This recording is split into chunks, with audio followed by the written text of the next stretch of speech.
Welcome to a new edition of the Neon Jazz interview series with guitarist and bassist Nathan Hiltz of the Toronto-based the Griffith Hiltz Trio. We talked to him in December 2020 about the trio's new 2020 CD called Arcade. Amidst the global pandemic, the band has come together, while apart, to craft their most unconventional and nostalgic record yet. This new CD borrows soundscapes from the classic 1980s video games and movie themes, blending them with genre-bending style. We hear about their history, this album, and so much more. Enjoy. Well, hey, thank you for taking a minute out to talk with Neon Jazz today. I appreciate it. Oh, thanks for having me, man. I'm looking forward to talking to you. So let's start off here. You got an album. I want to get into kind of, I'm a product of the 80s.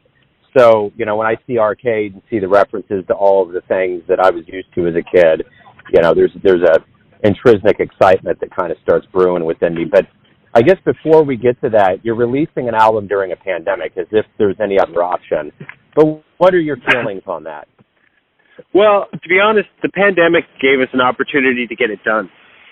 I mean, we're all super busy with our own music projects, all three of us, and we're getting older, it's harder to get together. But the pandemic, we've got nothing but time. So we really took the pandemic as an opportunity to finish this album, which, has, kind of we've been dreaming about for a long, long time. Talk to me a little bit about Arcade. What is it about this album that you want the person that either buys it or downloads it to get ultimately the feeling when they're done listening to this? We're all traditional jazz musicians, and then this album is really a chance for very traditional, devoted jazz musicians to go way outside of our regular comfort zone and what we normally would do, and to experiment, and to really let loose in a way that, we normally can't. The demands of being a sideman is such that you kind of have to play what the gig requires, But this project is where me, Johnny, and Neil can just let loose and really go any direction that we feel, And the way we feel right now is synthesizers, science fiction, definitely the 1980s, like you're right on there. Yeah, we definitely like to tap into our childhoods and that sort of, and you mentioned that feeling of excitement. That's what I used to feel when I go down to the 24-hour convenience store and rent a new Nintendo game and look at the back of the box and see the crazy cartoons and all the graphics and how all the gameplay. All those things got me so excited, and then and the music was a big part of that for us, Yeah, man, I remember the arcades in the 80s. I was born in 72, so, the mid-80s was my time, and, they had the arcades, but there would be that one machine in the grocery store, some second-rate knockoff thing of Joust, and people would just be like, oh, my God. It's like, it was like the Willy Wonka ticket was sitting right there, and you just had to experience it, so... and I guess, realistically, now that we're going through a pandemic, trauma always forces you to go to a safe place. And I guess that would probably be akin to that, psychologically speaking, that, we will all, have a reversion back to something that's comfortable, Oh, man, totally. I never even thought of that, but now you're saying it, I feel like you're looking into my heart. Well, that's what I try to do here, that's for sure. So how did you and Johnny hook up? How did all of you guys hook up? How did this kind of the nexus of this jazz trio come together? Yeah, well, it's all very Toronto. Both Johnny and I, Johnny is from Toronto. I moved here to study jazz and be a part of the, Toronto's kind of the biggest jazz scene in Canada. And Neil, the drummer, he, same thing. He's from Nova Scotia like me. So we all kind of met here on the scene. And me and Johnny met first, like we were back in school together, about 20 years ago. And we just kind of started jamming and doing gigs and things. And, but also, bouncing around lots of creative musical ideas. So this group kind of came out of our friendship, really just of us hanging out, talking about music, talking about movies and video games, playing video games, and just sort of channeling our efforts into maybe more productive things like creating music rather than playing video games. So we created music inspired by video games, I guess. Very cool. Yeah. Yeah. The thing about jazz is that it's a conversation, I'm not a musician, but I understand that from seeing it live and hearing you cats talk about it. So I guess my question is, what does what is the conversation that you all have? Why does this work? I mean, it's like any good relationship, marriage, long relationship with someone. The tenets of that is going to be good communication. Why does it last? Why does it work for you guys? Yeah, I'd say that, like, this whole project, the idea of, like, thinking of science fiction themes and then writing the soundtrack to those themes is sort of what allows us to be productive, Like, when you think about it, like a great science fiction drama or a great video game, there's definitely going to be, like, an action scene and an action theme. So we were able to write that. But then we can also think of, like, what would a love affair in deep space be, or, so we're sort of, we're just tapping the potential of, like, science fiction and video games to kind of give us a body of work to do as a band. So it allows us to be productive and create new works, It's difficult to look at a blank page with no sort of direction. So it's sort of our funny science fiction direction. So let's say you come to Kansas City when all of this nonsense is over with and you can perform live in one of our clubs. How would you describe a show that you would put on, specifically for Arcade? We're an acoustic trio that's augmented our sound with electronics. So, I mean, Johnny's playing saxophone, bass clarinet, tenor and alto, and I'm playing electric guitar, and our drummer's playing a full drum kit.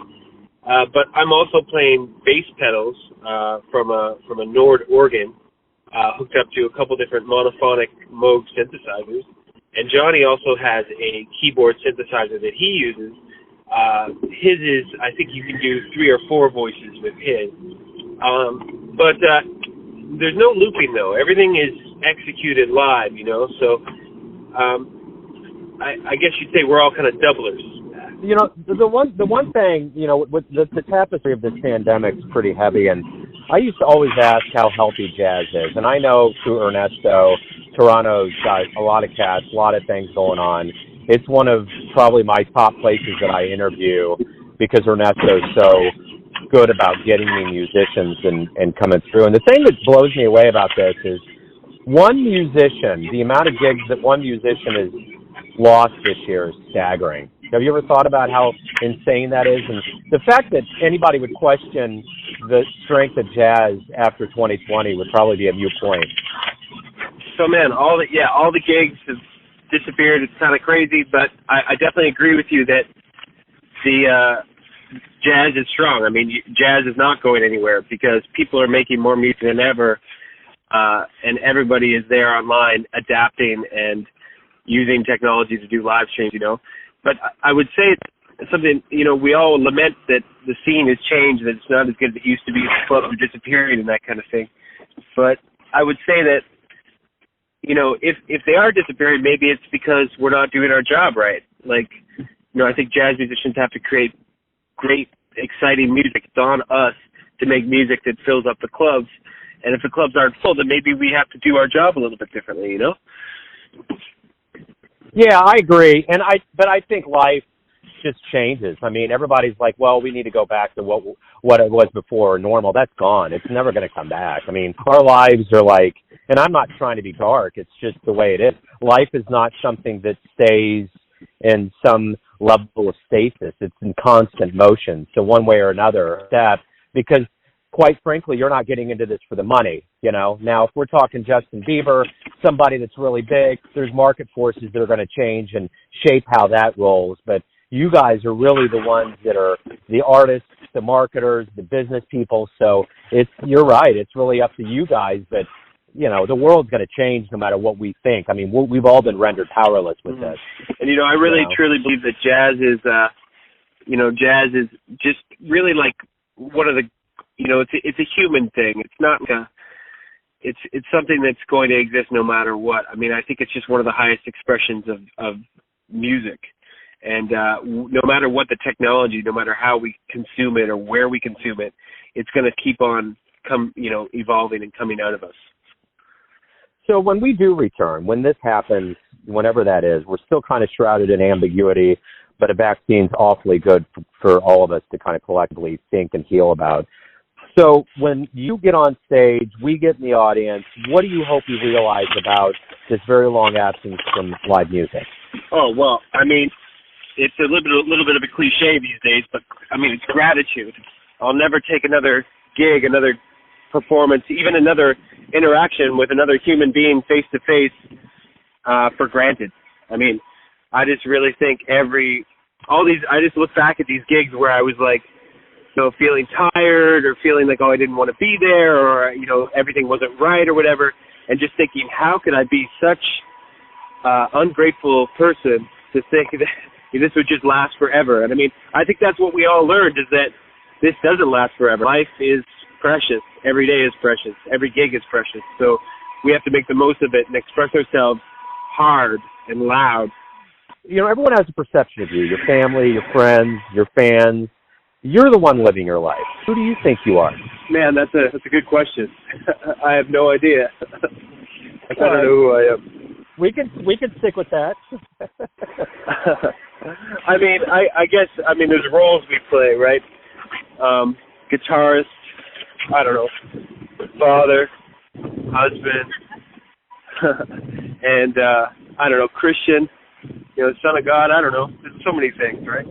Yeah, what I'm actually doing is, I'm just trying to put the melodies down that I hear, and then also to, play rhythm. Those are the two most enjoyable things to me in the world, is to, I guess, create melodies, play rhythms, and I guess perform melodies, actually, put the music together, Yeah. So, from my own personal experience, I'd say that that's sort of what I'm really in it for. I spend the time making records, talking to you, or doing gigs and things, but I'm really in it for my own sort of experience, because when I get on a stage, you go to a wordless place, maybe a place that you might say is, more creative, less discursive, I don't know.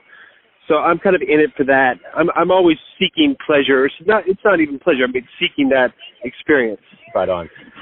Well, hey, man, thank you for taking a minute out to talk about Arcade, about this wacky world, which I'm waiting any day for David Lynch to walk up the middle of the street and just scream, cut, and then I'm ready for it. The big hair, the cigarette hanging out of his mouth. That's it.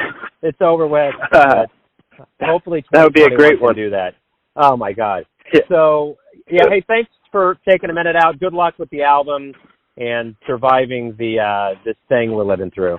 Such a pleasure to talk to you. Thank you very much. Thanks for listening and tuning in to another Neon Jazz interview, where we give you a bit of insight into the finest cats in Canada, Kansas City, and spots all over the world, giving fans all that jazz. And thanks to Nathan for his time, music, and story. If you want to hear more interviews, go to Famous Interviews with Joe Domino on the iTunes Store. Visit neonjazz at youtube.com, and for everything Neon Jazz all the time, go to the neonjazz.blogspot.com. Until next time, enjoy the jazz, my friends.